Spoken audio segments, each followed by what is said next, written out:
see if the technology even has legs. It did. And so the next step was integrate all these different sensors, control algorithms, etc. Hello, Nick. Hi, Joris. Hey, last time we spoke about Pathfinder. Oh, my favorite project. Project. But I think maybe you have a project you can talk to us about that is actually exemplifies what you've done with that Pathfinder approach. Yeah, so I've got a great kind of, when I think about my career here at StarFish, one of my classic Pathfinder tales, and that started quite a few years ago, actually before I even arrived on the scene here. And so this is over 10 years ago. Yeah. So there was a client, and they had been, research-based, and basically a science project, and they'd identified an analyte that they could analyze in a breath sample that the current state of the art wasn't analyzing, and it really enabled a much better, much cleaner diagnosis than the current state of art.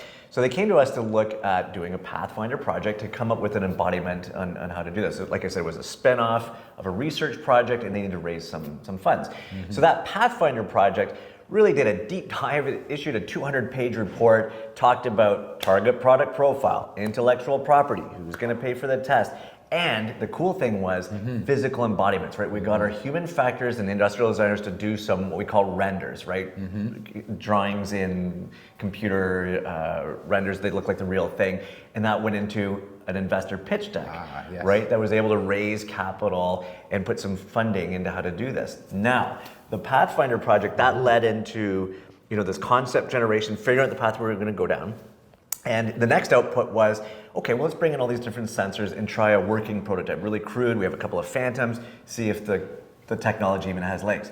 It did. And so the next step was integrate all these different sensors, control algorithms, etc., put it into a working unit that would enable that researcher to go out and conduct some preliminary clinical trial data and see if this thing actually made any sense or the diagnosis was correct.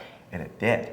So then that device was then iterated on, refined, so that it can go into a proper clinical trial. And there was a couple of other iterations. And now that product is a device making diagnoses. And one of the most remarkable things of all is I was at one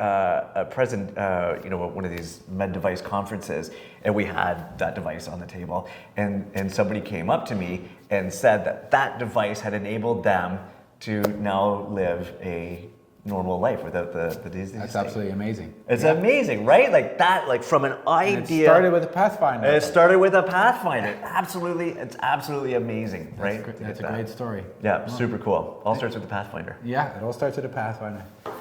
There you go. Thanks for sharing it with us, Nick. You bet. Have a great day. Have a great day.